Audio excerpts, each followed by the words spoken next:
안녕하십니까. 오늘은 지난 시간에 학습했었던 증가와 감소, 그리고 오목과 볼록을 이용해서 이 극대, 극소에 대해서 학습해 보도록 하겠습니다. 극대, 극소라고 하는 것은 수학에 있어서 바로 최적화 문제를 다루는 그러한 영역이 되겠습니다. 최적화. 어떤 일을 하는 데 있어서 가장 알맞은 조건, 그 조건을 찾는 문제가 바로 최적화 문제라 했었고, 이 수학은 바로 이러한 최적화 문제를 해결하는 데에 그 수학의 목적이 있다, 이렇게 얘기할 정도로 그만큼 이 최적화 문제는 수학에 있어서 아주 중요한 그러한 영역이다, 뭐 이런 얘기죠. 자, 극대극소.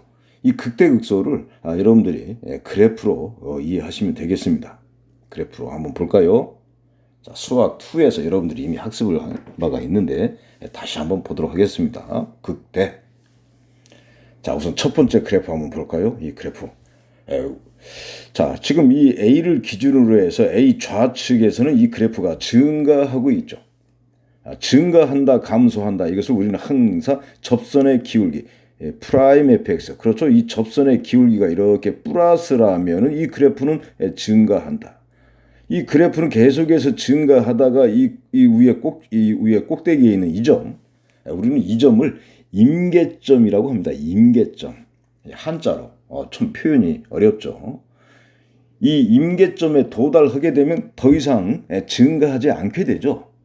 더 이상 증가하지 않고 이제 감소하기 시작합니다. 감소한다. 즉 접선의 기울기가 이렇게 마이너스다. 이런 얘기죠. 이렇게 접선의 기울기가 마이너스로 이렇게 바뀌게 되죠. 이 임계점을 기준으로. 이때 이 임계점의 이 y값을 우리가 극대값이라고 하죠. 극대값. 그리고 이 임계점은 이렇게 보면 끝이 뾰족하기 때문에 뾰족한 곳에서는 우리는 접선을 그을 수가 없죠. 이 가시처럼 이렇게 뾰족한 점에서는 접선을 그을 수 없는 거예요. 그래서 그러한 점을 우리는 미분 불가능한 점이다. 미분한다는 의미는 접선의 기울기를 구한다. 이런 뜻이에요. 우리가 미분한다. 도함수를 구한다. 이 말은 접선의 기울기를 구한다. 이런 뜻인데 이렇게 끝이 뾰족한 점에서는 접선의 기울기를 구할 수 없다. 즉 미분 불가능하다. 이런 뜻이 되는 겁니다. 그러니까 이렇게 극대값은 미분 불가능한 점에서 이렇게 나타나기도 하는 것이죠. 자, 오른쪽으로 가볼까요?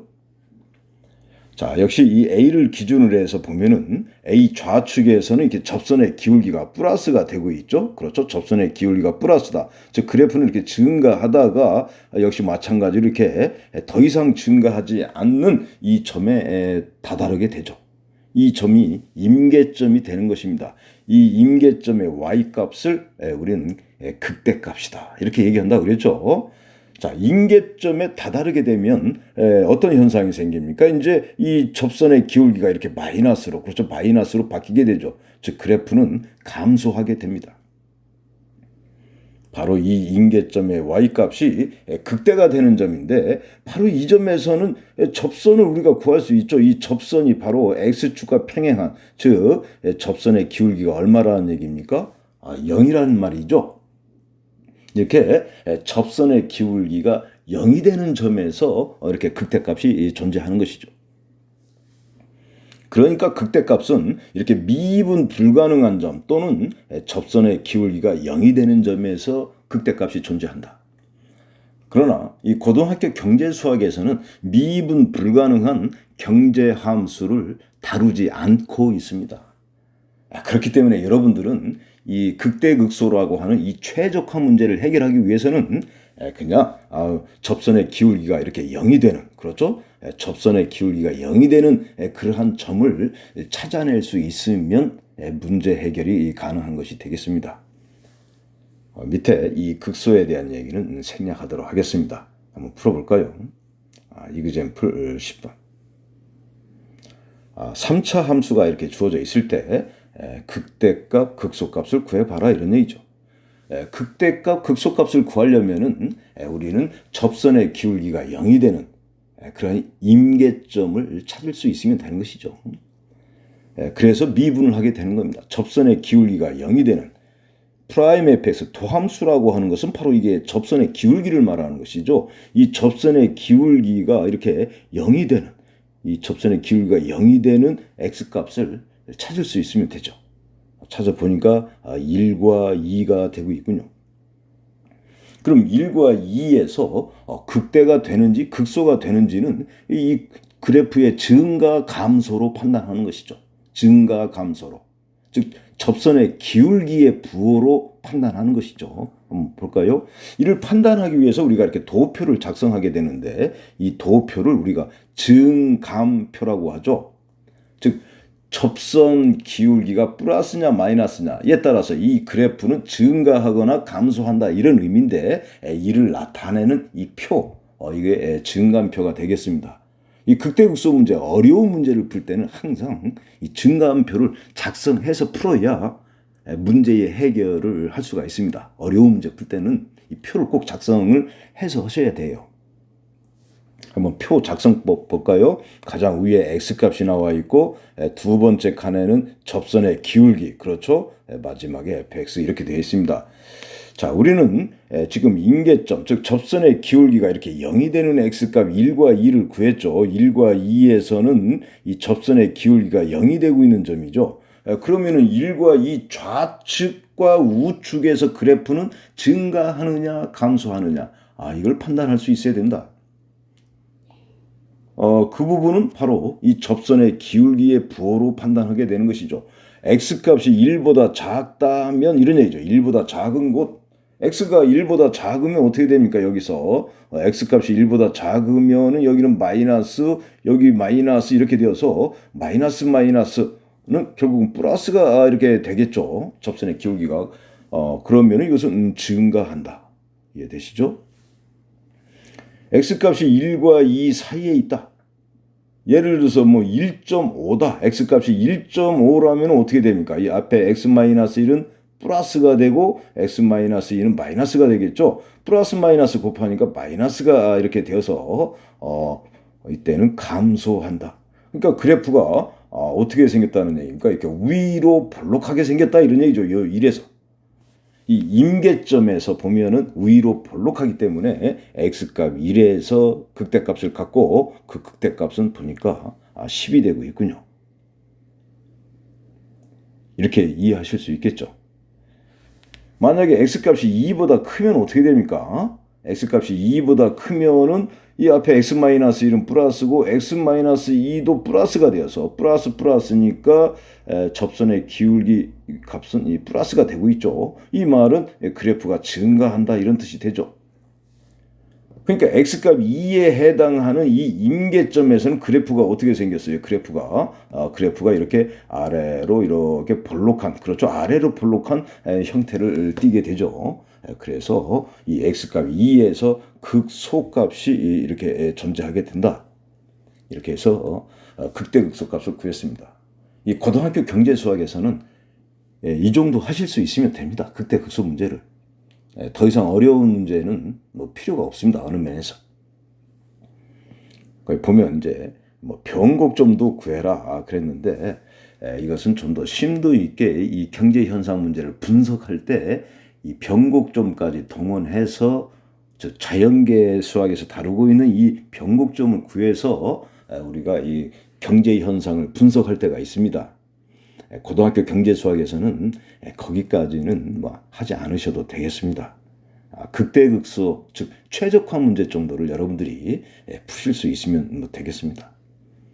자, 극대극소에 대해서는 뭐 이렇게 얘기를 하고 있습니다. 그래서 극대점과 극소점을 한번 얘기했듯이 이 극대점, 극소점에 한번 중점을 구해보고 변곡점과 비교해봐라 그랬는데 이런 모든 3차 함수는 항상 이 변곡점에 대해서 대칭이기 때문에 극대점, 극소점도 변곡점에 대해서 대칭이 됩니다.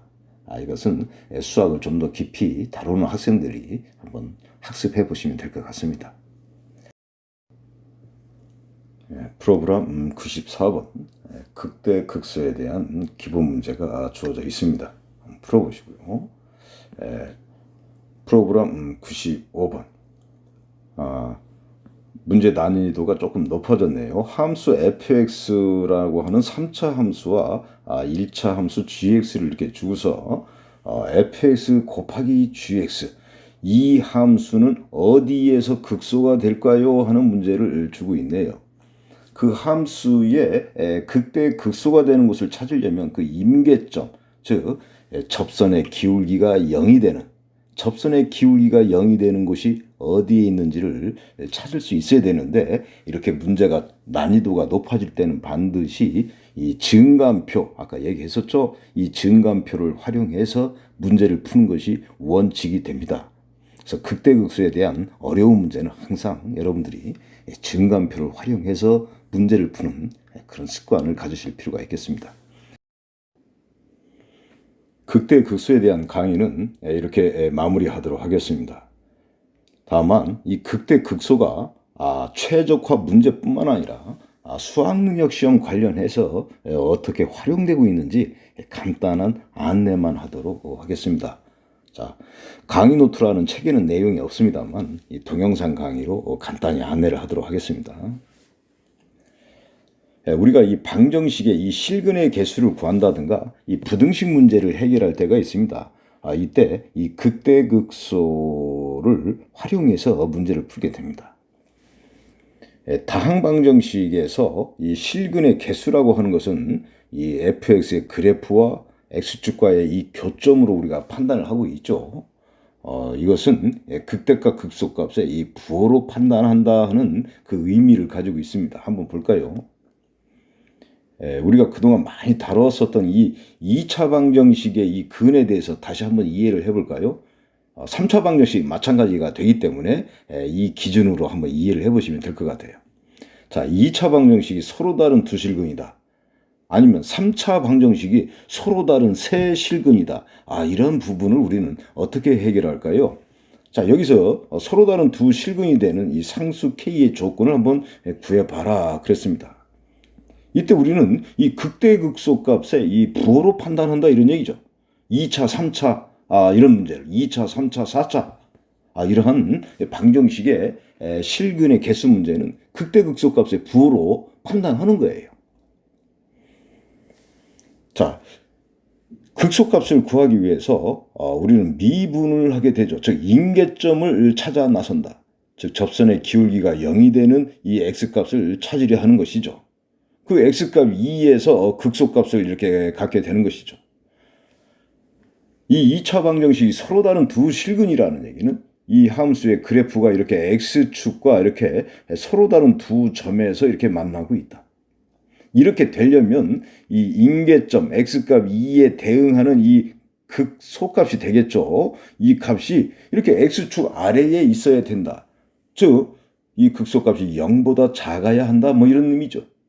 그래서 K는 마이너스 4보다 크다. 이러면 이 2차 방정식은 서로 다른 두 실근이다. 이렇게 극대값 극소값의 부호로 실근의 개수를 파악한다. 솔루션 2. 그러나 이 실근의 개수를 우리는 그래프의 교점으로도 이렇게 풀어야 되는 경우가 많이 있죠. 그래서 이 2차 방정식을 우리는 2차 방정식의 이 근을 어떻게 이해할 수 있느냐? 이것을 우리는 이 x제곱 마이너스 4x와 y는 k 이렇게 두 그래프의 이 교점, 이 만나는 점이 바로 이 방정식의 근이다. 교점은 근이요, 근은 교점이다. 그렇습니까? 항상 이 생각을 가지고 있어야 되죠. 방정식의 근을 기하학적으로 해석 기하적으로 우리가 이해할 때는 항상 그래프의 교점으로 이해를 하는 겁니다. 근은 항상 교점으로 이해하는 것이죠. 그래서 우리는 이 x제곱 마이너스 4x라는 이 2차 함수 그래프 그릴 수 있죠. 그럼 이 그래프와 이 y는 k라고 하는 이 상수 함수, 이 빨간색 직선이 이렇게 서로 다른 두 점에서 이렇게 만나려면은 k는 어떤 범위에 있어야 되겠습니까? 바로 이 2차 함수의 이 최소값 또는 극소값이 되고 있죠. 마이너스 4. 이것보다 이렇게 위에 있어야 된다. 이 k값이. 그러면 서로 다른 두 점에서 만날 수 있게 되죠. 그래서 k는 마이너스 4보다 크다. 이렇게 근을 그래프의 교점으로 이해한다. 이것이 가장 일반적인 해법이 되겠습니다. 솔루션 3. 자, 우리가 이 2차 함수가 이렇게 주어져 있을 때 한번 극소값을 한번 구해볼까요? a는 0보다 큰 2차 함수입니다. 즉 아래로 이렇게 볼록한 2차 함수가 되겠습니다. 극소값을 구하려면 우리는 임계점, 즉 접선의 기울기가 이렇게 0이 되는 그러한 x값을 찾을 수 있으면 되는 것이죠. 그래서 이 x값을 대입한 것이 이 극소값이 되겠죠. 그래서 이 극소값은 정리를 해보니까 4a분의 마이너스 b제곱 플러스 4ac 이렇게 되는군요. 서로 다른 두 실근을 가지려면 마찬가지로 어떻게 해야 됩니까? 이 방정식이 서로 다른 두 실근을 갖는다는 얘기는 항상 이렇게 x축과 이렇게 서로 다른 두 점에서 만나야 된다 이런 의미를 갖게 되죠. 그러려면은 여기 극소점, 여기 임계점, 이 점의 이 y값, 이 극소값이 되겠죠. 이 극소값이 이렇게 x축 아래에 있어야 된다. 즉 0보다 작아야 된다. 그래야 서로 다른 두 실근이다. 보면은 이 극소값이 이렇게 0보다 작아야 된다. 그래야 서로 다른 두 실근이다. 뭐 이런 얘기죠. 이 값이 0보다 작아야 된다. 이 식을 정리한 것이 바로 그 유명한 b제곱 마이너스 4ac 이것이 0보다 커야 된다. 이런 얘기죠. 우리는 이것을 판별식이라고 그러죠. 2차 방정식에서는 이렇게 판별식으로 보통 이렇게 문제를 그래서 풀게 되죠. 이 공식을 외워가지고. 알고 보면 이 판별식은 이 극대값 극소값에 이 부호를 가지고 유도를 한 그러한 식이 되고 있구나 하는 것을 알 수가 있는 겁니다. 그래서 2차 방정식이 서로 다른 두 실근을 가지려면 우리가 고등학교 1학년 때 어떻게 배웠죠? 판별식이 0보다 커야 된다. 이래서 K값은 마이너스 4보다 크다. 이렇게 이 방정식의 실근의 개수는 그래프의 교점으로 이해하는 것이 가장 일반적인 원칙이 되겠습니다. 그러나 이 실근의 개수를 이렇게 극대값 극소값의 부호로 판단해서 다룰 수도 있다. 이그젬플 12번 보면은 뭐 이러한 3차 함수와 이 직선이 서로 다른 두 점에서만 만난다 이런 문제가 나와 있죠. 그렇죠? 이때 K는 어떻게 될까요? 그랬습니다. 과연 여러분들이 이런 문제를 어떻게 풀 것인가? 이 만나는 점이 서로 다른 두 점이 될 때 여러분들이 극대값 극소값의 부호로 이해할 수 있겠는가? 이 부분에 대한 문제를 한번 제시를 해봤습니다. 기타 이 극대 극소는 이 부동식에도 많이 활용이 됩니다. 수학능력 시험을 준비하는 여러분들은 이 극대값 극소값이 이 미분학에서 방정식 부등식에 어떻게 적용되고 있는지를 잘 이해하셔야 됩니다. 다음 시간에는 이러한 수학자의 이 미분 개념을 경제학자들은 어떻게 활용해서 경제 문제를 해결하고 있는지 이를 알아보는 매우 흥미있는 그러한 학습 내용이 되겠습니다. 수고하셨습니다.